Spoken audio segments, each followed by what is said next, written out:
the Human Resources Committee meeting to order at 4:30 p.m. September 3rd, 2020 in the council chambers tonight.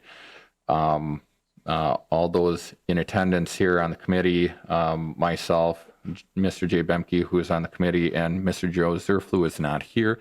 Mr. Scott Kellogg will be filling in for him tonight. And then everybody else, I guess I'll just have everybody kind of introduce themselves, starting with the fire chief.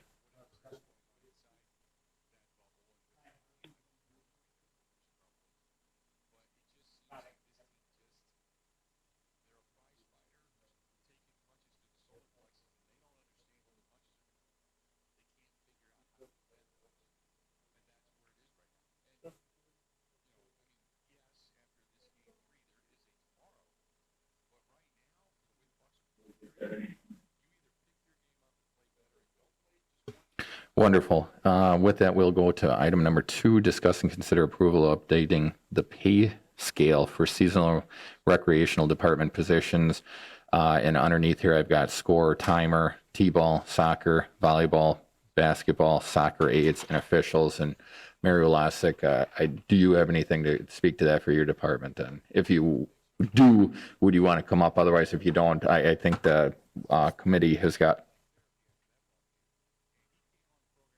I believe the committee has got an attachment in the committee packet.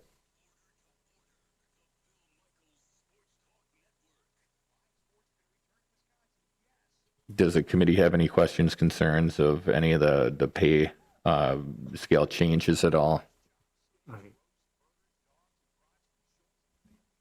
I don't have any particular concerns. Will these increases reflect also the, let me see, people signing up for the different programs? So it's absorbed in the fee charges. You know, I look at it as if these are going up, the people are using the programs, are they going to go up, let's say 25 cents, 50 cents to use it to absorb some of this, or would the taxpayers absorb that? You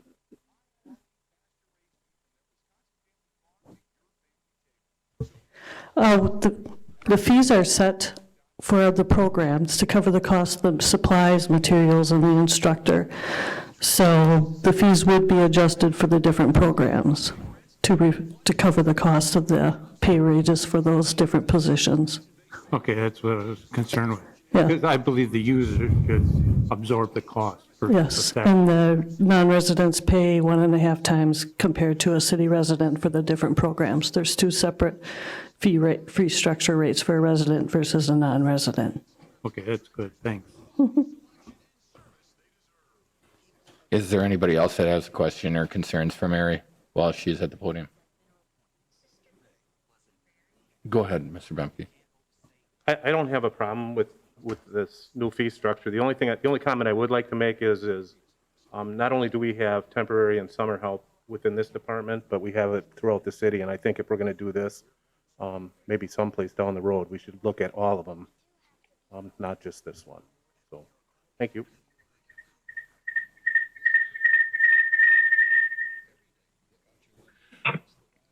With that being said, I agree with you, Mr. Bemke. I don't think that this will prohibit any vote on tonight's vote, or you're not looking for a prohibition on tonight's vote with that. But absolutely, I mean, if it's something, especially with these, Mary, I think you had mentioned that it's been a while since these have been adjusted, and I think recruitment is one of the challenges too with the current pay scale actually that we've got with this. So, but yeah, without question, I mean, if there are other summer help positions in any other departments, we should also, this is absolutely the committee to hear that. So if there's no other questions, concerns on this particular item, I'll entertain a motion for this.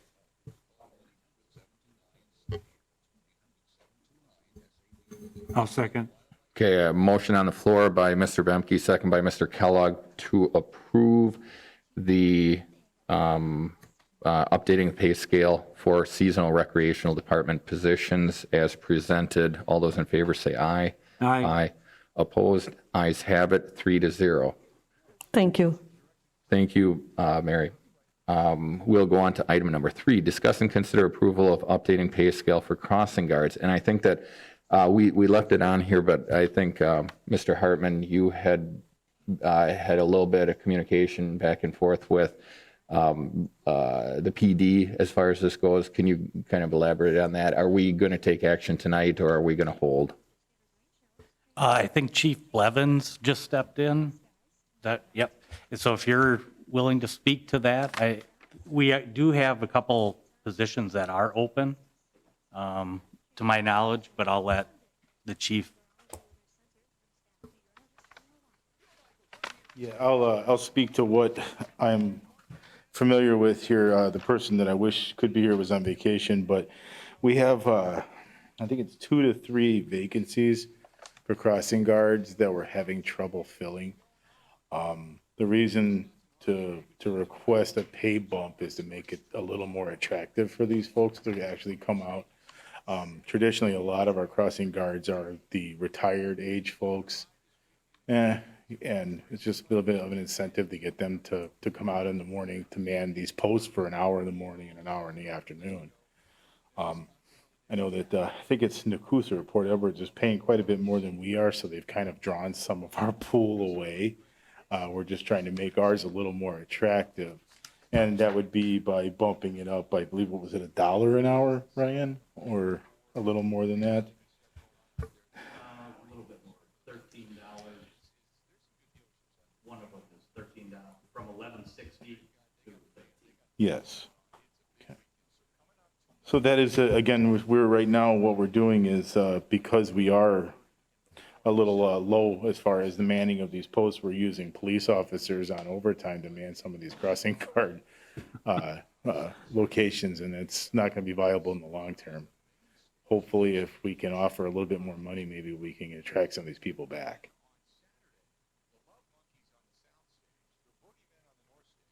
Does anybody from the committee or anybody else have any questions, concerns for Chief Blevins at all while he is at the podium?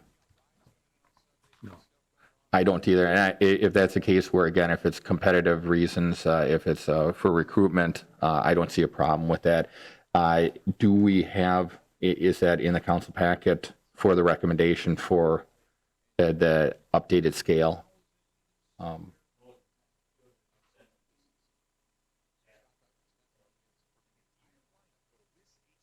What is the recommendation?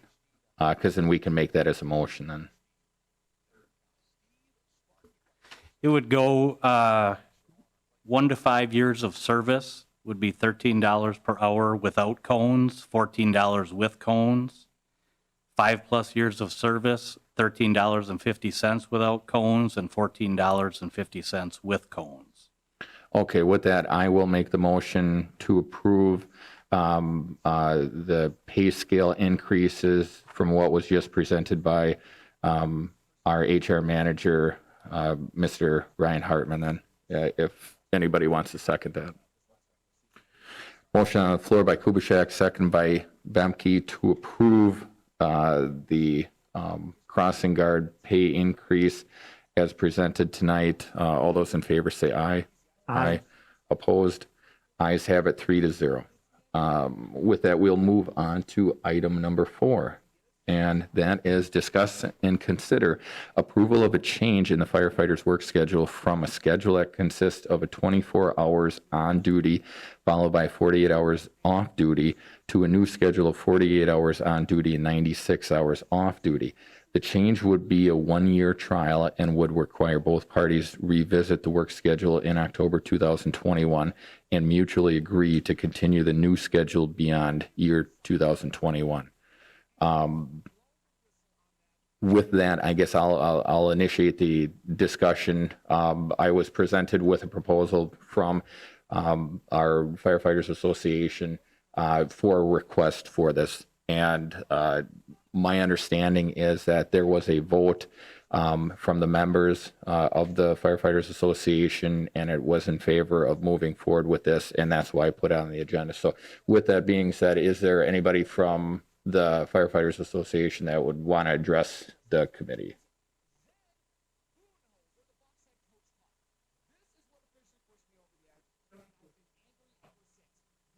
Justin Pluis, Secretary of IFF Local 425.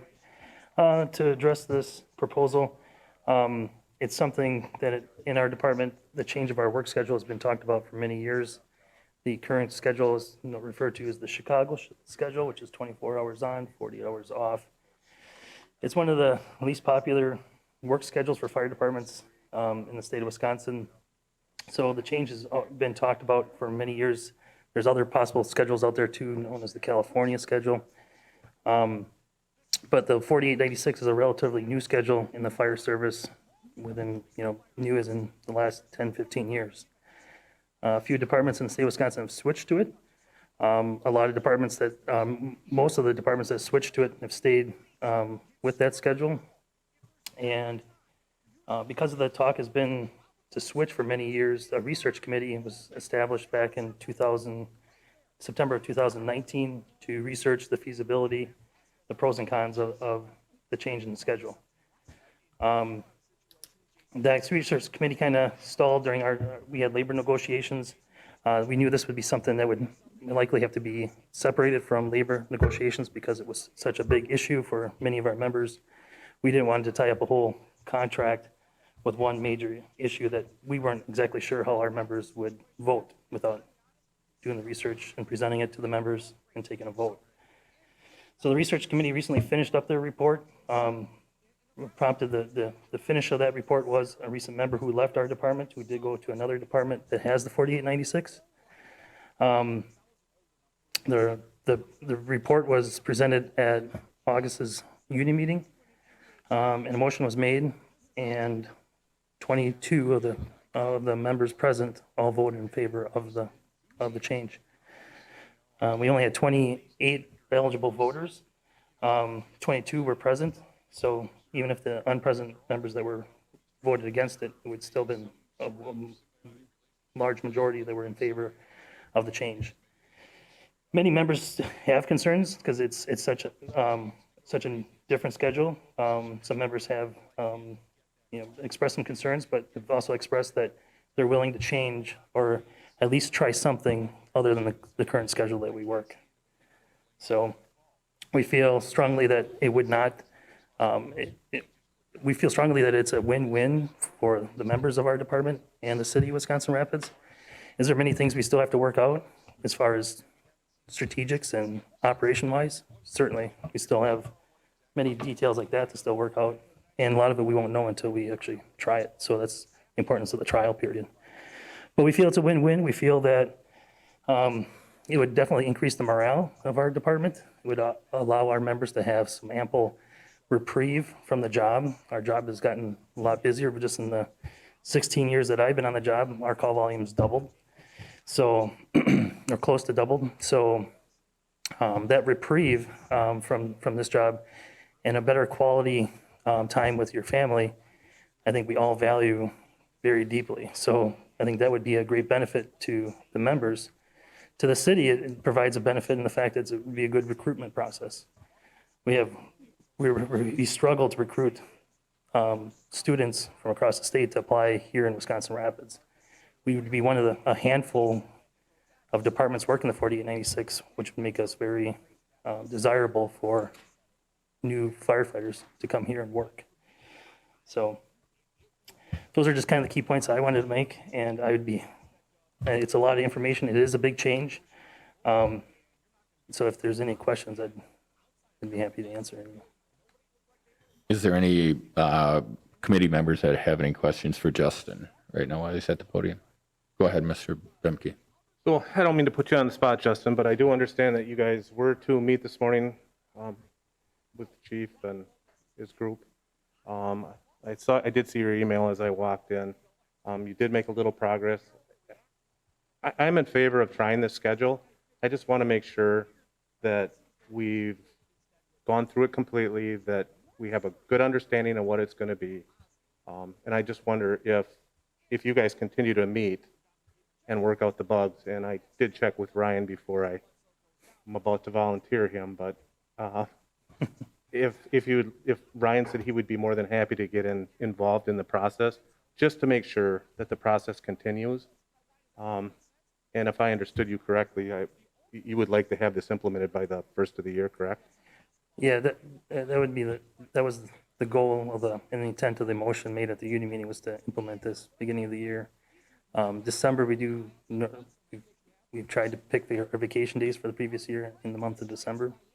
So if it was something that we could definitely, complete by December, it'd be very feasible to have it implemented January 1 of 2021. Well, I'm not asking you to speak for the chief, I'm sure can speak No, for himself, but yeah. I would like to see the process work its way through, and not that I'm trying to put this off tonight, but I think there's some work to be done yet.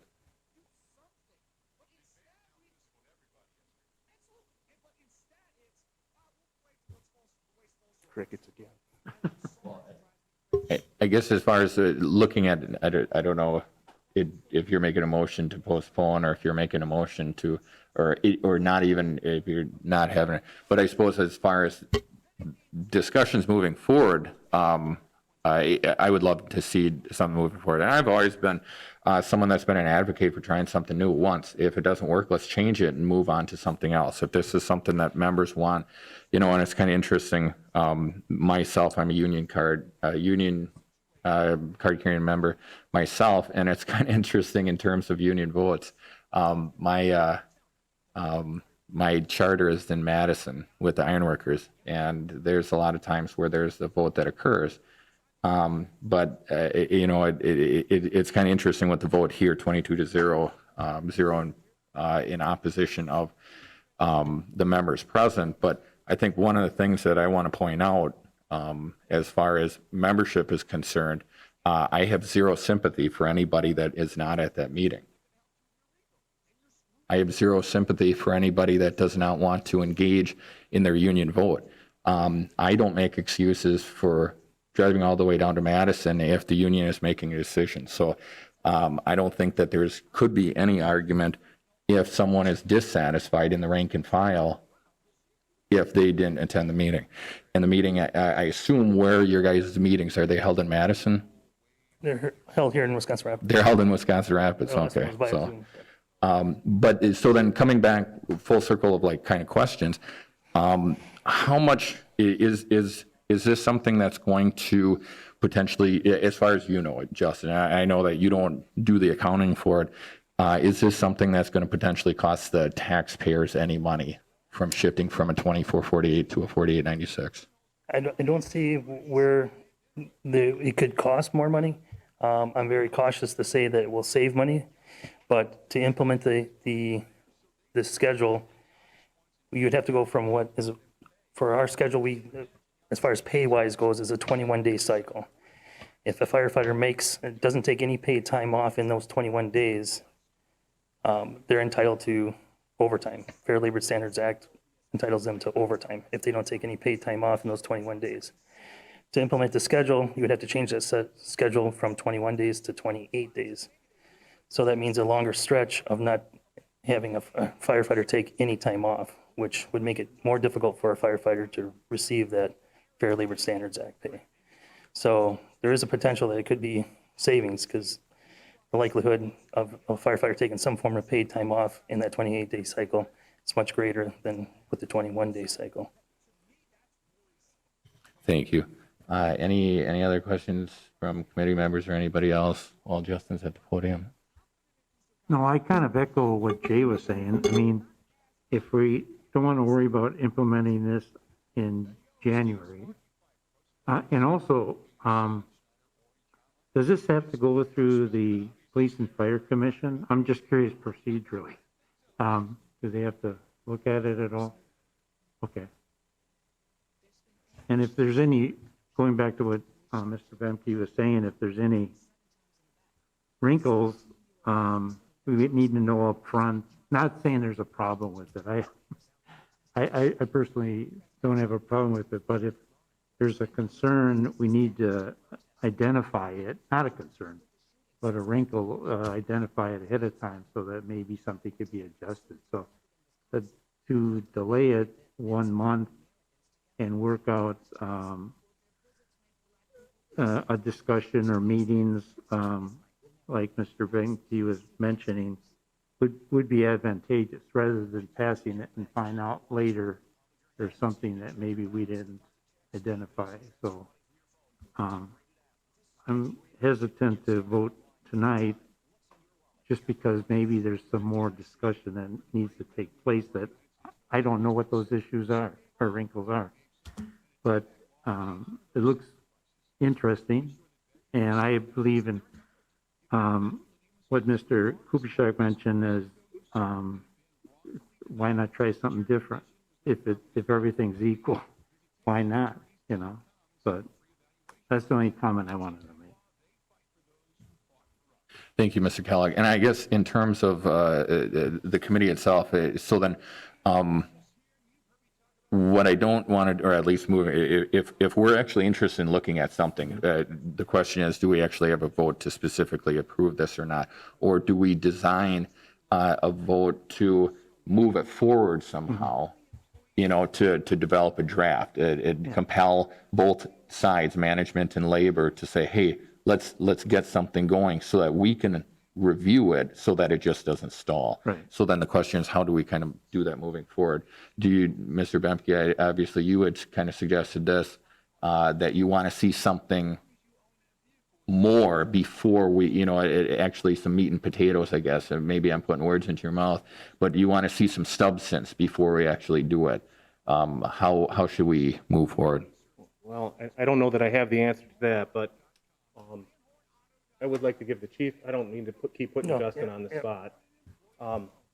But I'm assuming by your email that things went well this morning, that we did make some progress on this. Yeah, our meeting this morning, in my opinion, went well. We addressed some of the concerns that the chief had mentioned. I think a lot of the details in some of the operations still yet to be determined, and I think some of it we won't be able to exactly pinpoint or modify until we've actually started working that schedule and definitely. But in the prepared documents that you have, in the implementation plan document, it addresses some of the issues that the fire chief had mentioned in his response. And we did our best to try to come up with some solutions to those concerns. So I guess kind of looking for, I guess, committee's input on this. Is this something where we want to, Mr. Bemke, you had kind of alluded to asking the HR department, Mr. Hartman, to get involved and maybe work something out. Maybe the motion could be, or the action could be compelling Mr. Hartman to work on this and give us a presentation or a draft presentation next month at the next HR committee meeting that we can either vote up or down, or at least take it to the next level on that. Does that sound reasonable? Yeah, I think that's reasonable. I mean, if they just met this morning and they worked out some issues, there might be issues that we haven't thought about. And you want to have it clean, and I'm sure there'll be something after the fact. But why rush it? Take it, you know, we want it for January. Well, we still have 2 or 3 months. Not saying that we should even prolong it past the next month, but use the next month to take care of any of those issues that may surface. That's all. I guess that I don't have anything else for you, Justin. Thank you. But could we recognize the chief maybe and give him a minute? Absolutely. All right. I sent the HR committee a letter in response to the proposal by the local. So today we had a really good, productive meeting. It answered a lot of my questions about how many people were in favor of this and how many were opposed. And I've always gone, this is not my department, it's our department. So the management and union should work together to, make this department as good as it can be. But with that, I think it's my responsibility to say that I don't support this program. I don't think it's right for our department size, the run volume that we have, having 2 stations, unless we can come up with an equitable way to rotate members on the ambulance. Right now, the work is placed squarely on the shoulders of our junior firefighters. And unless we can come up with a solution to spread that work evenly, I don't think it's fair to those members. With that being said, being a 22-0 vote, I think it's something we definitely need to look at. We'd be remiss not to look at that. But I do have some concerns, and I'd like to point them out right now. Safety is forefront in everything we do for our members, for the community. We know that short-term fatigue leads to errors and complications and cognitive issues. So there's no way to know what that short-term fatigue is unless if we run a trial period and see what it does. Our mission statement being professional at all times, proficient in all tasks, polite to all we serve, and compassionate to those in need. Those are our core values, and they all fall on training. And I've mentioned this with meetings that I'm worried on the second shift, the quality of training that we're going to see, especially if we don't rotate members on the ambulance. I believe it can be done. I think it can be done fairly, but there's going to have to be some concessions to me from the union in order to rotate members on the ambulance to make it fair so we don't have members on consecutive shifts on the ambulance. SOG 903 prohibits us from forcing members into a 72-hour shift. To me, this is a mandatory subject of bargaining. This has to be opened up and looked at to force nobody into more than a 72-hour shift. In these proposals, we've talked about 12-hour shifts, having somebody come in and fill a 12-hour and trying to force the back end of a 12-hour shift. We don't have a lot of forced overtime, but it could be an issue with somebody with a long-term injury or illness, depending on our staffing levels. So I do think, in all fairness, that SOG needs to be looked at and adjusted. Our crew transfers, we talked about, will this save money? Will it not? Will it cost more? We don't know unless we trial it. And I think we got to have metrics that we're analyzing. And is it saving money? Is it costing us more money? Right now, crew transfers is a tool that we have the ability to move members. And the Chicago schedule works good for moving members from one shift to the other because you have that ability from two crews to draw to the crew that's short. And I have some serious concerns about the ability to do effective crew transfers. But we don't know, until we trial it. In the letter, it talked about residency and the ability to live farther away from the city. I see that as not a plus to the city or the department. I believe we have to have a number that if we hit so many members that are living outside of 15 miles from the city limits, that we need to look at residency if this is to become permanent, 4896. I have talked to many chiefs, professional or career departments, and it's hard. None of them would be in favor of this, but it's hard to say, like Justin said, not a lot of departments run this. You have Merrill and Rhinelander. I think New Berlin runs it. But due to run volume in EMS and being equitable, unless you can do that, all of them said they would be opposed to this schedule. The other thing I would like to see on it is, the 4896. We talked today, and I don't know what the union's stance on this is, but these are all things that need to be worked out. I would like to see Sundays treated as Saturdays, and we can train from 8 to noon on Sundays.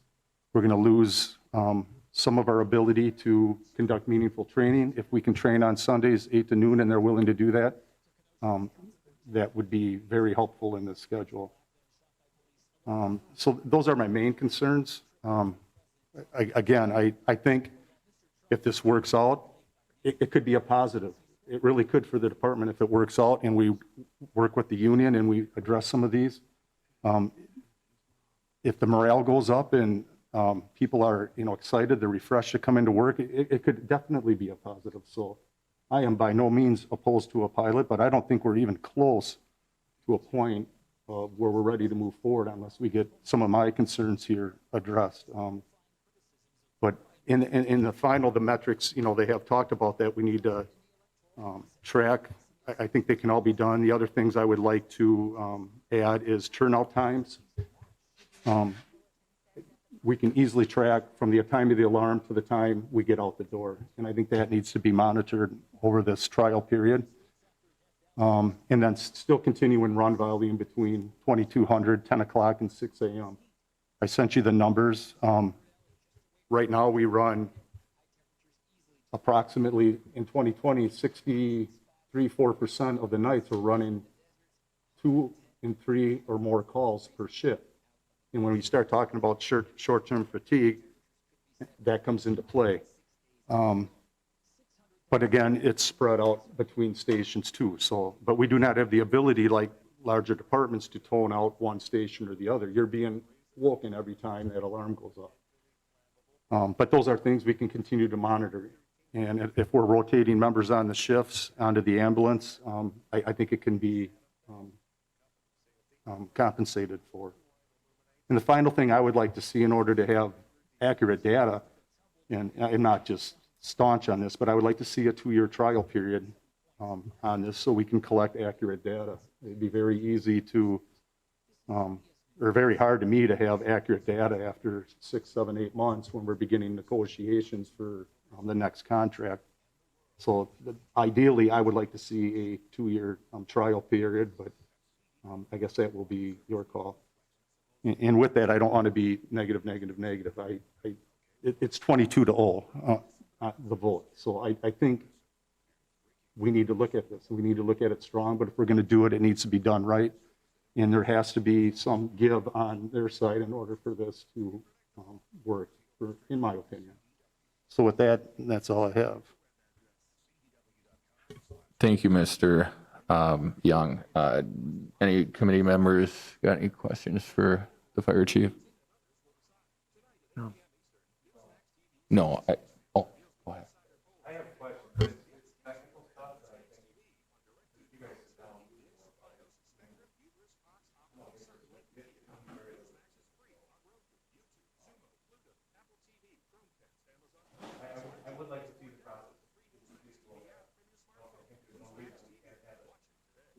We can't have it ready to go by the first of the year, but if there are things that have to be worked out yet, and if we get Ryan to make sure that the meetings are taking place and that we are making progress, I think we can have this ready to go. Thank you.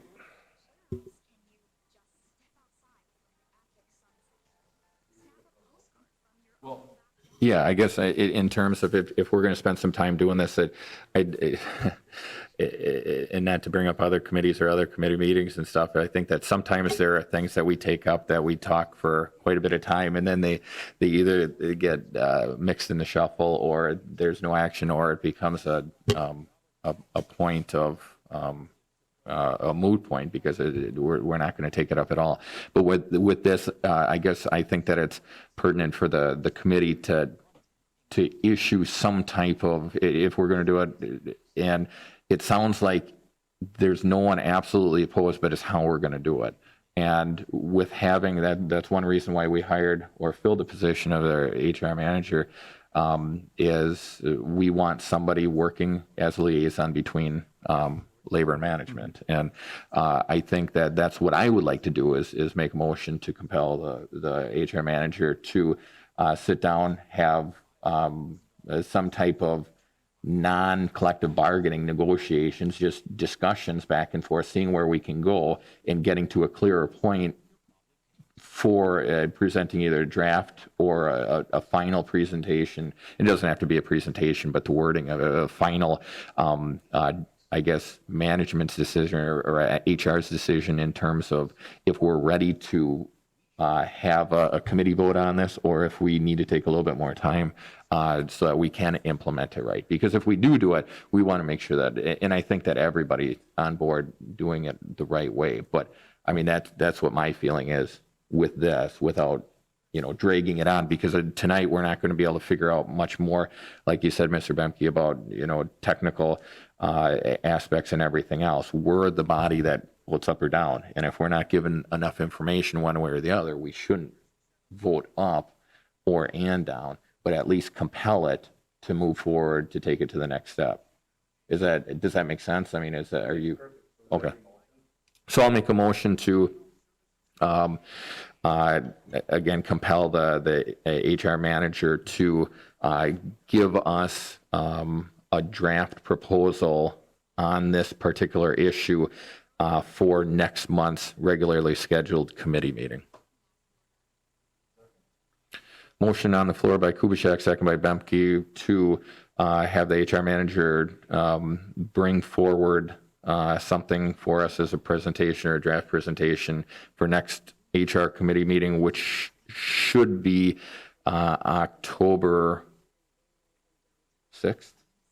October 6th, the first Thursday, actually it'll be the second Thursday, it'll be the second Thursday after the first Tuesday in October. All those in favor say aye. Aye. Opposed? Ayes carry 3-0. And we'll move on to item number 5. Discuss and consider approval of a contract renewal with pagle HR Consulting for human resources consulting. And this is one thing that Mr. Mayor, I see is Shane here. Mr. Mayor, I know you had, me and you had kind of talked about this. Do you got anything to kind of talk on that? One of the things, I guess, while Shane is walking up to the podium, I thought that it wouldn't be a bad idea to continue with Deb Pagle, who had been helping us out through the HR hiring process, as well as with day-to-day HR responsibilities, or at least questions. And this would give our new HR manager an opportunity to bounce ideas off. And we did not have, originally I was going to put a finite number, not to exceed number for the consulting. And after talking with the mayor about that, we removed that solely for the purpose of the committee having that ability. So we didn't limit it at a certain dollar amount. But I do feel that if we're investing in our new HR manager moving forward, and with the encouragement, but also giving the ability to reach out and have some type of a resource that's in an outside resource to bounce ideas off, or to give a call, and some type of maybe like a retainer for Deb Pagle, who was here before, someone that's a familiar face. So do you got anything else, Mr. Mayor, to add to that? I think you covered it all. Yeah, I think she provides a great resource for Mr. Hartman. Last month, her bill was like $2,500. I anticipate seeing that go down dramatically over the next few months. I think right now she's looking at stopping in on Wednesday mornings, kind of checking in, being available to follow up, ask questions. And I just think it's important to continue that relationship for the success of Mr. Hartman. Wonderful. Any committee members have any questions, concerns specific on this particular line item?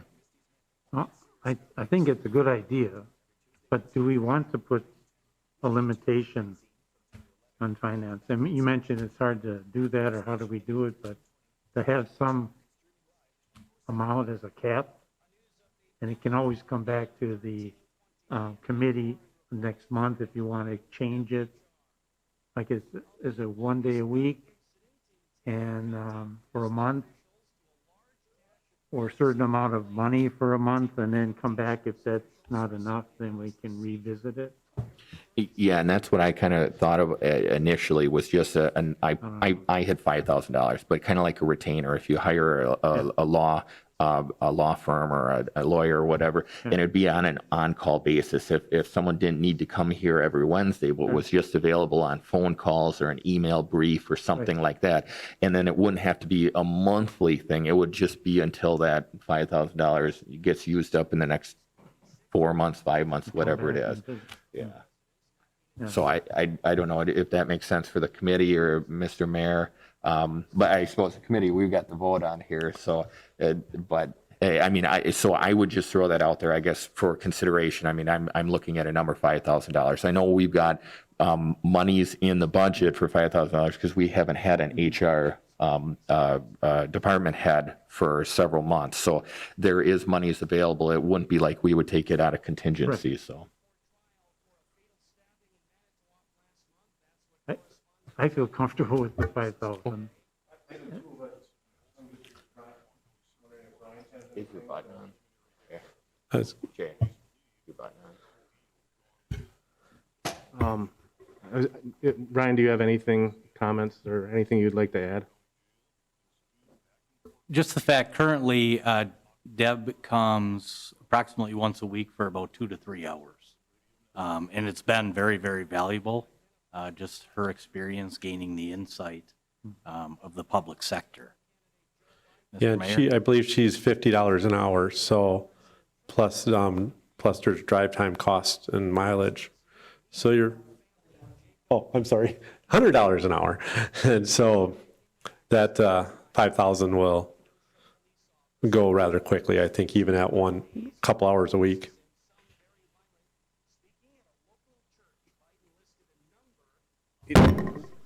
That's why I don't leave that on. So we won't go through that $5,000 in a month, more than likely, that this is No. something that we can look at again, and Yep. I think we all agree that this is a good resource to have, and I just don't know how far out we let this.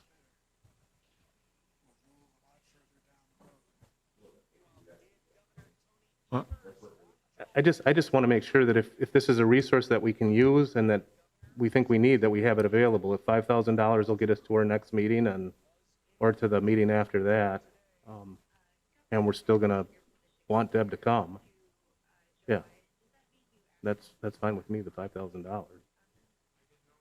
I agree. I'll make a motion to hire on an interim period for $5,000 as a, what do you call it,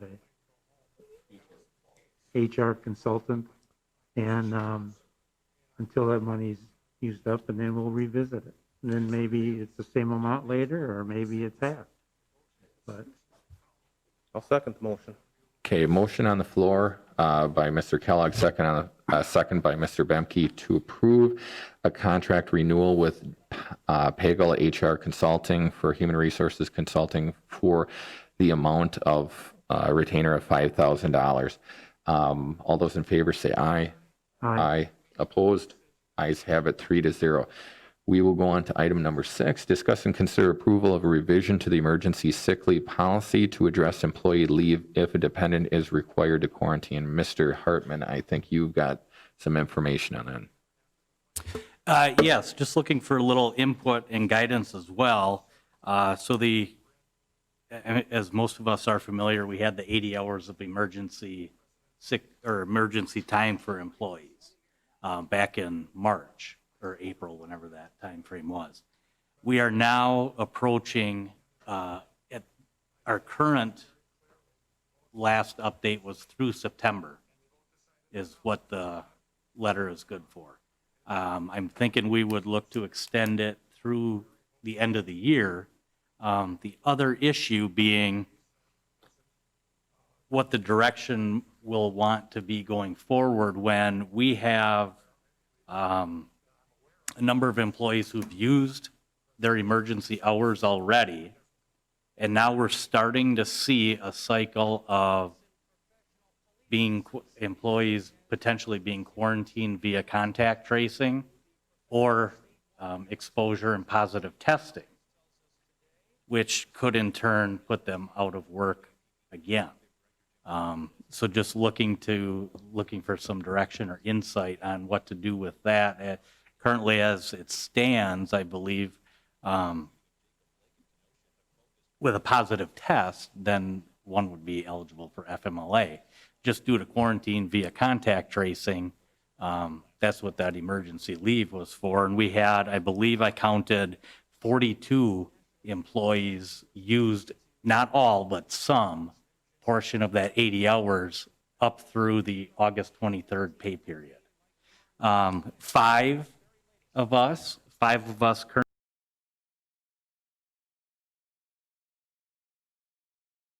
decide not to wear my mask and then get a call because I was at XYZ. Just a thought.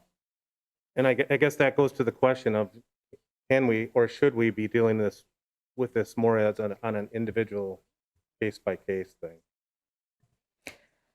You mean that with each person or with each employee, you decide whether you're going to give them more leave than other employees? I mean, I guess. I guess we've given 10 days, we put 10 days out there, and Right. I would think probably at some point, we're going to have to look at that 10 days again, but it's my opinion that if you're exposed at work, you shouldn't be penalized by having to use your vacation, your sick leave. I just think we can, And that goes back to the question of maybe not looking at it as, I get it, it can be just discretionary if we start looking at these as individuals, but is there a way to do that? Not really. I mean, you should have a policy or something that says this is the leave available and you're not, if someone reaches a certain circumstance, then it's available to them. It shouldn't be, that you could possibly say yes to one person and no to another person.